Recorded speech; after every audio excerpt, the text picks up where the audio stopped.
রাকিবের সাথে থাকা আমার পক্ষে সম্ভব হচ্ছে না। রাতুল ভ্রুকুচকে বলল, কেন? কারণ রাকিব ঠকাচ্ছে আমায়। আমায় প্রমিস করেছিল ও বদলে যাবে। তুলি রাতুলকে সবটা বলল। রাতুল বলে উঠল, তুমি কিন্তু রাকিবকে ভুল বুঝছো। রাকিব সত্যিই তোমাকে ভালোবেসে ফেলেছে। তাহলে কেন ও অন্য মেয়ের সাথে সম্পর্ক রাখছে? কোথাও ভুল হচ্ছে না তোমার। তুমি তো আদ্রিককে ভালো করেই চিনো। ভালো করে চিনোই না। রাকিব এর কথা শোনাটা তোমার দরকার ছিল। তুমি কি জানো রাকিব আগে একদম সাধারণ একটা ছেলে ছিল। একজনের জন্য রাকিব নিজেকে বদলে ফেলেছে।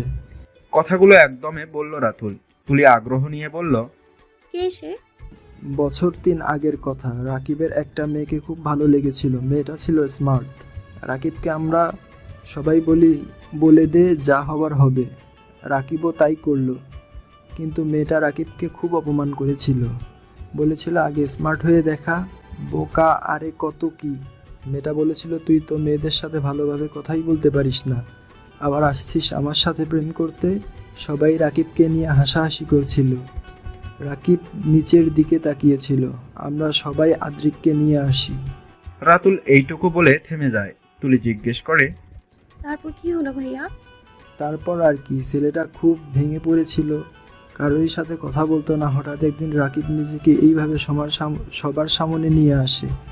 এক স্মার্ট রাকিব, যে কারোর সাথেই কথা বলতে ভয় পান না, সাথে সাথে মেয়েদের ডিস্টার্বও করতো। জানো মজার ব্যাপার হচ্ছে, কি? রাতুল মুচকি হেসে বলল, যে মেয়েটা রাকিবকে রিজেক্ট করেছিল সেই মেয়ে আবার রাকিবকে প্রপোজ করে। উনি কি রাজি হয়েছিলেন? না, মেয়েটাকে ওই দিন রাকিব না করে দিয়েছিল। রাকিব খুব খুশি হয়েছিল। ওই দিন হয়তো ও এটাই চেয়েছিল। তুলি ভুরুকুচকে বলে উঠল, আচ্ছা ভাইয়া, একটা কথা সত্যি সত্যি বলবেন? জি বলো, কি কথা? মানে রাকিব যাদের সাথে রিলেশনে জড়িয়েছিল তাদের সাথে কি অন্য কোনো? তুলি আর কিছু বলতে পারল না, চুপ করে রইল। রাতুল বলে উঠল, বুঝতে পারছি তুমি কি চাচ্ছ। সত্যিটা বলবো, কিন্তু তুমি বিশ্বাস করবে? বলুন, বিশ্বাস করব। রাকিব প্রেম করতো ঠিক আছে, কিন্তু কারোর সাথে কোনো সম্পর্ক রাখতো না। শুধু ফোনে কথা বলতো, এইটুকুই। শুধু রিয়া মেয়েটাই অন্যরকম। হুটহাট রাকিবকে জড়িয়ে ধরতো। এতে রাকিব খুব রেগে যেত, কিন্তু বলতো না। তুলি মনে মনে খুশি হলো। রাতুল ভুরু উঁচু করে বলল, বিশ্বাস করলে তো? হ্যাঁ। আর রাকিব তোমাকে কত ভালোবাসে সেইটা হয়তো ও নিজেও জানে না। জানো বোন, ওই দিন রাতে রাকিব আমাকে ফোন করে বটতলা আসতে বলে পাগলের মতো করছিল। শুধু বলছিল তুমি চলে যাবে না তো। কান্না করেই দিয়েছিল। ছেলে মানুষ কিন্তু সহজে কান্না করে না। তোমার জন্য আমি রাকিবকে কান্না করতে দেখেছি, হারিয়ে ফেলার ভয়ে। তুলি কি বলবে খুঁজে পাচ্ছে না। চোখগুলো টলমল করছে, এক্ষুনি কান্না করে দেবে। তুলি কান্না মিশ্রিত কণ্ঠে বলে উঠল, রাকিব আমায় এত ভালোবেসে ফেলেছে আর আমি বুঝতেই পারিনি। কি করবো এখন আমি? তুমি রাকিবকে ভুল বুঝেই চলে এসেছো, আমি জানি। তুমি রাকিবের মুখ থেকে সবটা শুনে ফিরে যাও রাকিবের কাছে। ভাইয়া, আপনি আজকে যা করলেন তা কখনো ভুলতে পারবো না। আপনি আমার সঠিক পথটা দেখিয়েছেন। ধন্যবাদ ভাইয়া। রাতুল ছোট করে ধমক দিয়ে বলল, ধুর পাগল, আমি তোমার ছোট বোনের মতো। ধন্যবাদ দিতে হবে না, এখনই যাও। তুলি এক প্রকার দৌড়ে বাড়ির দিকে গেল। বাড়িতে গিয়ে পুরো বাড়ি খুঁজে ফেললো, কোথাও পেল না রাকিবকে। তুলি মেঝেতে বসে চিৎকার করে কান্না করে দিল। কান্না করতে করতে বলল, কোথায় গেলেন আপনি? হঠাৎ তুলির মনে পড়লো রাকিব নদীর পাড়ে যেতে পারে, কারণ রাকিবের মন খারাপ হলেই ওই জায়গাতেই যায়। রাকিব নিজেই বলেছিল সেটা। তুলি কিছু না ভেবে দৌড়ে নদীর পাড়ে আসলো। এসে রাকিবকে দেখতে পেল। রাকিব দাঁড়িয়ে আছে এক দৃষ্টিতে নদীর দিকে তাকিয়ে। তুলি দৌড়ে গিয়ে রাকিবকে জড়িয়ে ধরলো পেছন থেকে। তুলি কান্না করে দিল। রাকিব অবাক হয়ে যায়। সামনের দিকে ঘুরে তুলির গালে হাত দিয়ে রাকিব জিজ্ঞেস করলো, কি হয়েছে তোলা, কান্না করছো কেন? তুলি কিছু না বলে আবারও রাকিবকে জড়িয়ে ধরলো। কান্নার গতি আরো বাড়িয়ে দিল। রাকিবও তুলিকে জড়িয়ে ধরলো, মাথায় হাত দিয়ে বলল, দেখো পাগল মেয়ে, কান্না করো কেন বলো? এবার কিন্তু বকা দিব কান্না না থামালে। রাকিব তুলির চোখের জল আলতো করে মুছিয়ে দিল। তুলি মুখটা গোমরা করে বলল, আমাকে চলে যেতে দিলেন কেন? বারে আটকাতে চাইনি বুঝি। জড়িয়ে ধরেছিলাম তাকে, কিন্তু সে আমাকে ধাক্কা দিয়ে সরিয়ে দিয়েছে। আমার কোনো কথা সে শুনতে চায়নি। আমি নাকি মিথ্যা বলতাম তাকে, এটুকু বিশ্বাস নেই আমার প্রতি তার। রাকিবের এমন কথা তুলি নিতে পারছে না। তুলি অসহায় কণ্ঠে বলল, সরি, ক্ষমা করে দিন আমায়। রাকিব একটু হেসে বলল, কেন আসলে? আমার মতো বখাটে তো কাউকে ভালোবাসতে পারে না। চলে যাও যেখানে ভালো লাগে তোমার। এভাবে কেন বলছেন? দেখুন না, সরি বলছি তো। তুলি নিজের কান ধরে বাচ্চাদের মতো করে বলল। দেখুন, কান ধরেছি, এবার তো ক্ষমা করে দিন। রাকিব শব্দ করেই হেসে ফেলল, হাসতে হাসতে বলল। থাক, হয়েছে, আর সরি বলতে হবে না তুলা। তুলি এবার একটু রেগে গেল, বলল, এই, আপনি আমায় তুলা বলে কবে ছাড়বেন বলুন তো? যেদিনে তুলা আমাকে তুমি বলবে ওই দিন। আপনিই বলবো। তাহলে আমিও তুলা বলবো, বুঝছো তুলা? আচ্ছা, আসল কাহিনী বলো, এত পরিবর্তন তোমার মধ্যে? তুলি রাকিবকে সবটা বলল। রাকিব বলে উঠল, রাতুল সবটা বলে দিয়েছে। তুমি না ফিরলে হয়তো আমি আজকে মরেই যেতাম। তুলি প্রচুর রেগে গেল, চোখ গরম করে বলল। এসব বাজে বাজে কথা বলে না, খবর আছে বলে দিলাম। রাকিব তুলির কপালে আলতো করে কিস করে শক্ত করে জড়িয়ে ধরে বলে উঠল, খুব বেশি ভালোবাসি তোমাকে, খুব ভালোবাসি তুলা। তুলি মুচকি হেসে বলল। ভালোবাসি। রাকিব মুচকি হেসে তুলিকে নিজের কাছ থেকে ছাড়িয়ে নিয়ে বলল, শুকনো ভালোবাসায় কাজ হবে না। I need a kiss. তুলি কোমরে হাত দিয়ে ভুরু কুচকে তাকিয়ে আছে। রাকিব নিজের গালে হাত দিয়ে বলল, গালে ছোট্ট করে একটা কিস কর, তাতেই চলবে। আগে চোখ বন্ধ করুন। রাকিব চোখ বন্ধ করলো। তুলি রাকিবের গালে একটা কিস করে লজ্জায় অন্যদিকে ঘুরে দাঁড়ালো। রাকিব গালে হাত দিয়ে হাসছে। দূর থেকে ওদের এইসব কাণ্ড দেখে একজনের চোখে জল ফেলছে। নীলাদ্র এসব যেন সহ্য করতে পারছে না। নীলাদ্র তুলিকে খুব হাসি খুশি দেখতে পাচ্ছে। নীলাদ্র মুচকি হেসে বলল, তুমি খুশি থাকলে আমি খুশি তুলি। জোর করে যাই হোক আর ভালোবাসা হয় না, সেটা আমি জানি। আমি জীবন থেকে সরে যাব আর আমার বোনকেও এই রাস্তা থেকে সরিয়ে আনবো। নীলাদ্র একা একা কথাগুলো বলে সেখান থেকে চলে গেল। তুলি আর রাকিব বাড়ি চলে গেল। তুলিকে বাড়ি দিয়ে এসে রাকিব আবার বাড়ি থেকে বের হয়ে গেল। রাত 11টা বেজে গেছে, রাকিব এখনো বাড়ি আসেনি। তুলি কয়েকবার ফোন করলো, কিন্তু রাকিব রিসিভ করছে না। খুব রাগ হচ্ছে, চিন্তা হচ্ছে। আবারও কল দিল। এইবার রাকিব ফোন ধরলো। ফোন ধরতে না ধরতেই তুলি রাগী গলায় বলে উঠল, আপনি ফোন কেন তুলছিলেন না? কি এমন করছিলেন? হ্যাঁ, আরে রাগ করছো কেন? আমার কথাটা তো শোনো। কিসের কথা শুনবো? 10 মিনিটের মধ্যে বাড়ি আসবেন, এটাই শেষ কথা। তুলি রেগে ফোনটা কেটে দিল। রাকিব একটু পর বাড়িতে আসলো। তুলি কথা বলছে না, মুখটা গোমরা করে বসে আছে। রাকিব তুলির সামনে গিয়ে বলল। রাগ করে আছো? তুলি অন্যদিকে ঘুরে বসে রইল। রাকিব অসহায় কণ্ঠে বলল, দূর, ভাল লাগে না, প্লিজ রাগ করে থেকো না। তুলি এইবার দাঁতে দাঁত চেপে বলল। কোথায় ছিলেন তাই বলুন। তুলির হাতে একটা শাড়ি ধরিয়ে দিয়ে বলল। বলবো কোথায় গিয়েছিলাম, তার আগে তুমি এই শাড়িটা পরে আসো প্লিজ। তুলি অবাক হয়ে বলল, এখন শাড়ি পরবো কোন দুঃখে? পারবো না আমি। প্লিজ তুলি, প্লিজ না করো না। তুলি অবাক হয়ে তাকিয়ে আছে। কি বলল রাকিব? তুলি চোখ বড় বড় করে বলল, কি বললেন? আবার বলেন। তুলি বলেছি, বুঝছো তুলা? এই প্রথম আপনি তুলে বললেন। আপনি তো সবসময় আমায় ভুল নামেই ডাকেন। এর আগে অনেকবার বলেছি, তুমি শোনোনি। চাও এখন রেডি হয়ে আসো। হ্যাঁ, যাচ্ছি। তুলি শাড়িটা নিয়ে ওয়াশরুমে চলে গেল।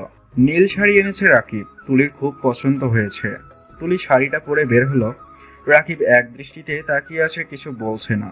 তুলি হালকা লিপস্টিক, চোখে কাজল দিল, চুলগুলো খোপা করে নিল। তুলি রাকিবের সামনে গিয়ে বলল, হয়েছে, আমি রেডি। এখন বলুন তো, কোথায় গিয়েছিলেন? রাকিব তুলিকে ভালো করে দেখলো। আয়নার সামনে নিয়ে দাঁড় করালো। বেলি ফুলের মালা খোপায় গুজে দিল। তারপর তুলির হাতটা ধরে বলল, নাও এই চুড়িগুলো পরে নাও। আপনি পরিয়ে দিন। দিতে পারি, একটা শর্ত আছে। তুলি ভুরু কুচকে বলল। কি শর্ত? আমাকে তুমি করে বলো। তুলি মুচকে হেসে বলে উঠল, ঠিক আছে। এই যে মিস্টার বখাটে, চুড়িগুলো পরিয়ে দাও তো।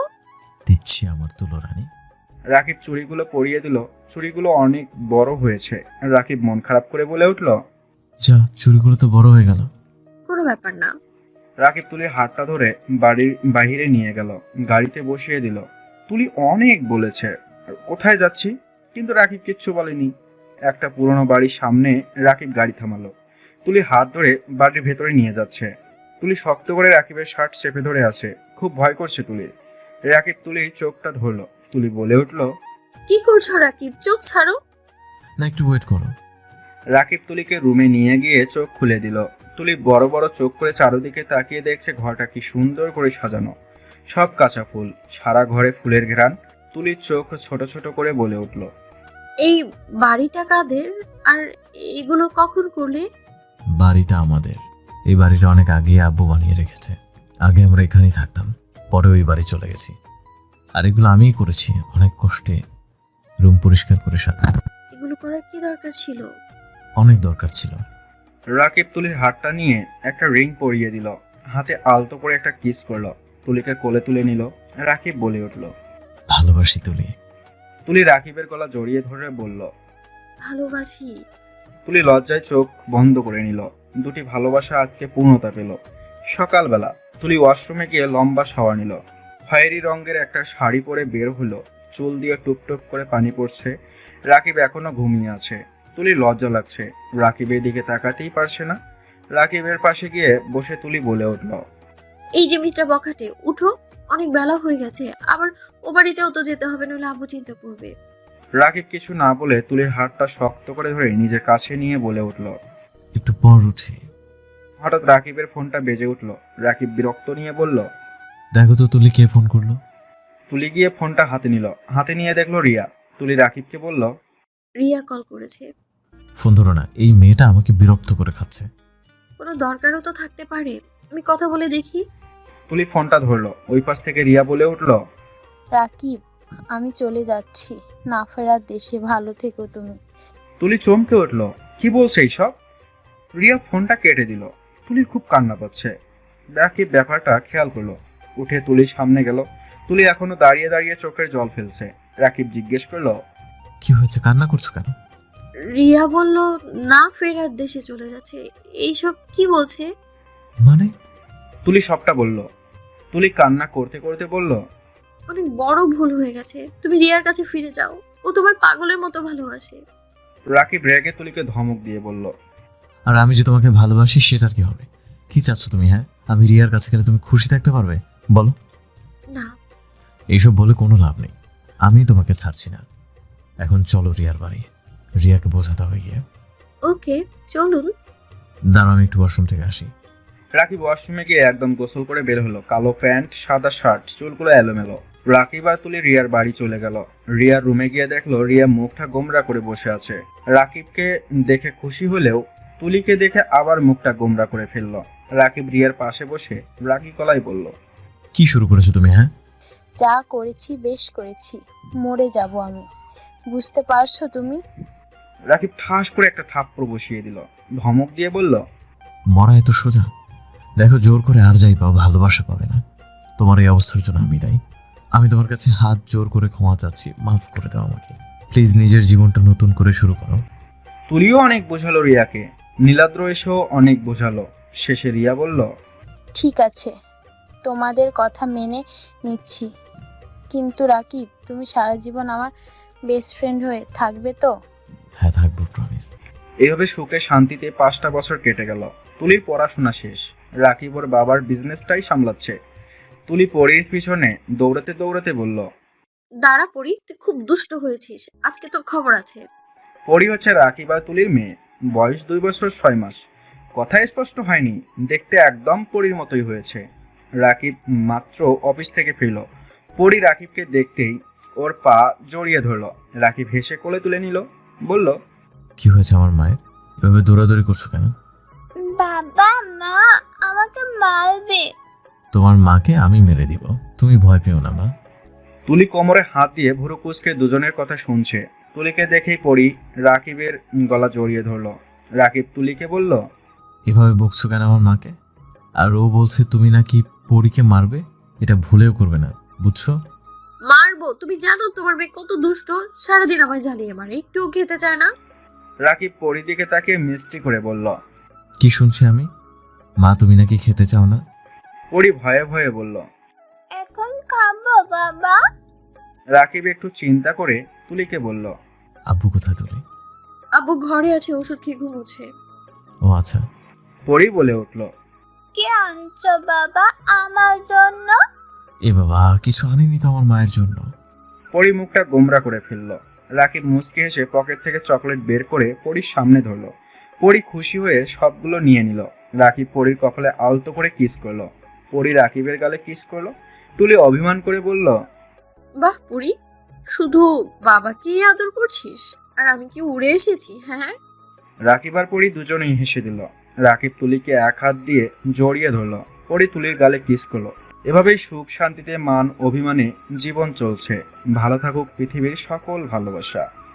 ভুল ত্রুটি ক্ষমা দৃষ্টিতে দেখবেন। ধৈর্য সহকারে আমাদের সাথে থাকার জন্য আপনাদের অসংখ্য অসংখ্য ধন্যবাদ। গল্পটা কেমন লেগেছে অবশ্যই কমেন্ট করে জানাবেন। আর কি ধরনের গল্প আপনাদের পছন্দ তা কমেন্ট বক্সে গল্পের নাম, লেখকের নাম বলবেন। তাহলে আমরা ওই সকল গল্পের মধ্য থেকে যেসব গল্প এখন ইউটিউবে আপলোড করা হয়নি সেই সব গল্প তামিম ভাই এবং নয়নিকা আপুর কণ্ঠে আপনাদের উপহার দিতে পারবো। ভালো থাকবেন সবাই, ধন্যবাদ।